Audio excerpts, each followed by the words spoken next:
కాకినాడ జిల్లా కిర్లంపూడిలో వైసీపీ నేత ముద్రగడ పద్మనాభం ఇంటి దగ్గర తాగుబోతు వీరంగం సృష్టించాడు. తెల్లవారుజామున ట్రాక్టర్తో హల్చల్ చేశాడు. కారుతో పాటు ఫ్లెక్సీలు ధ్వంసం చేశాడు. తాగుబోతును పట్టుకొని పోలీసులకు అప్పగించారు.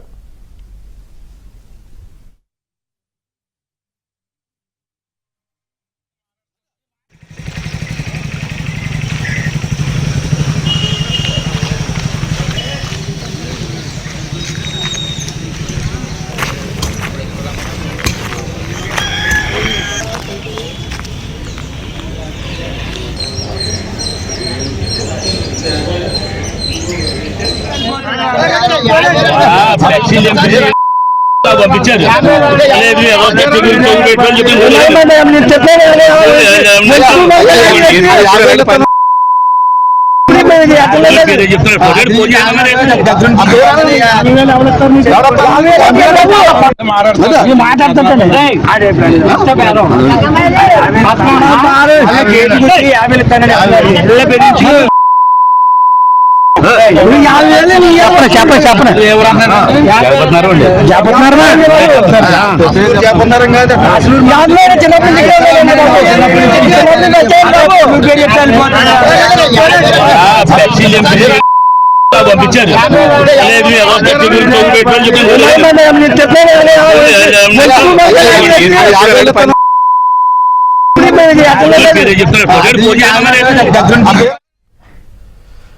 కాకినాడ జిల్లా కిర్లంపూడిలో వైసీపీ నేత ముద్రగడ పద్మనాభం ఇంటి దగ్గర తాగుబోతు వీరంగం సృష్టించాడు. తెల్లవారుజామున ట్రాక్టర్తో హల్చల్ చేశాడు. కారుతో పాటు ఫ్లెక్సీలు ధ్వంసం చేశాడు. తాగుబోతును పట్టుకుని పోలీసులకు అప్పగించారు.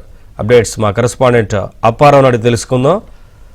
అప్పారావు, కాకినాడ జిల్లాలోని కిర్లంపూడి మండలంలో ముద్రగడ పద్మనాభరెడ్డి ఎవరైతే వైసీపీ నేస్తున్నారో ఈ రోజు తెల్లవారుజామున 5 గంటల సమయంలో ఒక తాగుబోతు తీవ్రంగా సృష్టించాడు.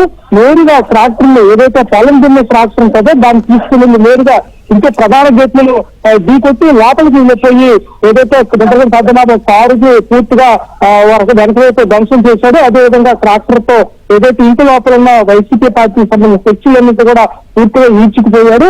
ఓ రకంగా ఇదంతా ఎవరు చేస్తారో ఎందుకు చేస్తారో తేరుకునే లోపు ఓ రకంగా ఇదంతా కూడా ధ్వంసం చేశాడు. ఈ నేపథ్యంలో చుట్టుపక్కల ఉన్న వాళ్ళు అదేవిధంగా ముద్రగడ అనుచరులు కూడా ఇక్కడ పట్టుకుని దేహశుద్ధి చేశారు. అయితే ఎందుకు ఇలా చేశారు అంటే తనను ఈ ద్వారా ఏదైతే ముద్రగడ పద్మనాభం ఇంటి గేటును పగలగొట్టడానికి ఒకరు 50,000 ఇస్తాను, అందుకే తాను పని చేశాను కూడా దేహశుద్ధి అనంతరం ఇతను పోలీసులందరికీ కూడా చెప్పాడు. ప్రస్తుతం అయితే ఇతన్ని తీసుకుని పోలీసులు కిర్లంపూడి పోలీస్ స్టేషన్ లో ఉంచారు.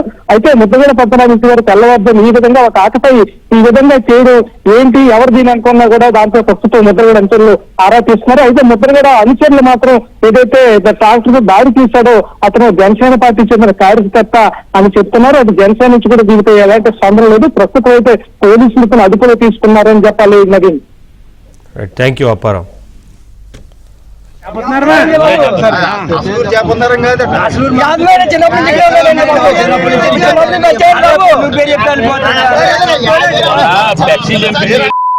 పంపించారు